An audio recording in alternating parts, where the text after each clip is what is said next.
अस्सलाम वालेकुम friends, welcome back to top smarties. Drama serial Iqtidar जो कि काफ़ी बोर हो चुका है, सेम चीज़ें रिवाइज होती जा रही हैं, बहुत ही बोरिंग सिचुएशन है।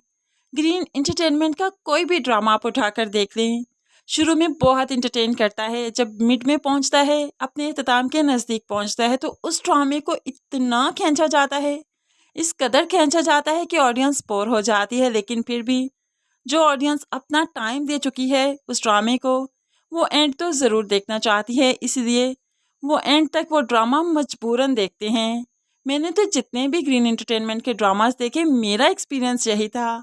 आपका एक्सपीरियंस कैसा रहा, आपने ज़रूर नीचे कमेंट्स में बताना है। अब यहाँ पर अमल जो कि सियासत में आने का फैसला कर चुकी है, इक़्तिदार में आने का फैसला कर चुकी है, एक तरफ तो डगमगा रही है, कहीं जज्बात में आकर कदम तो नहीं उठा लिया, लेकिन दूसरी तरफ कंपेन करने भी चल निकली। कंपेन करने चली तो अब शलवार कमीज दुपट्टा पहन लिया।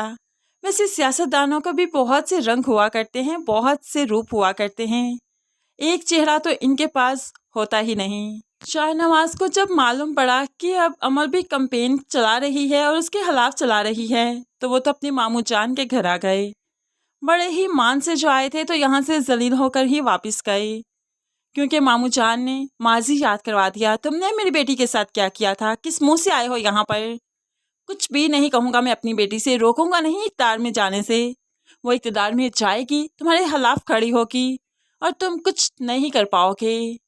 अब यहाँ पर तो बहुत ही मायूस हो गया शाहनवाज, लेकिन फिर भी वो हिम्मत नहीं हारेगा, और जब उसके साथ मेहरुनिसा का साथ है तो वो हारेगा भी नहीं, क्योंकि मेहरुनिसा दिन दुगनी रात चुगनी मेहनत कर रही है शाहनवाज के लिए। वो शाहनवाज को अच्छा इंसान तो बना चुकी है, अच्छा सियासतदान भी बनाना चाहती है, ताकि दुनिया को मालूम पड़े कि सियासत क्या होती है, सियासत में अच्छे लोग भी होते हैं। बेशक शाहनवाज अपनी हर कामयाबी का क्रेडिट भी मेहरुनिसा को ही देता है। वो जानता है कि मेहरू जितनी मेहनत कर रही है, कोई और उसकी जगह पर होता तो ऐसा कभी ना करता। दूसरी तरफ अरूज ने तो सबकी जीना हराम कर रखा है। यहाँ पर सास के साथ कोई काम नहीं करवाती, काम वाली नहीं आई तो सास साहिबा घर की सफाइयाँ करते करते सीढ़ियों से गिर गई, और अरूज मैडम तो अपने कमरे में ही थी, और ऐसे में वो बाहर निकली ही नहीं। राफे आया, माँ को उठाया, अरूज पर चीखने लगा, मेरी माँ यहाँ पर गिर गई, दर्द से कलप रही है और तुम हो कि अपने कमरे से बाहर नहीं निकली। तो यहाँ पर अरूज तो और भी ज़्यादा लाउड होकर चीखती है, मुझे क्या पता बीचन काम कर रही हैं, मुझे बुला दिया होता, वैसे भी मुझे टेम्परेचर था, मैं लेटी हुई थी, इन्हें क्या ही ज़रूरत थी काम करने की। अब यहाँ पर राफे की फैमिली के सीन वाकई बहुत इरिटेट करते हैं। वाकई ये तो टाइम गुजारने के लिए ही सीन ऐड किए गए, वैसे तो कोई मतलब नहीं इन सीन्स का।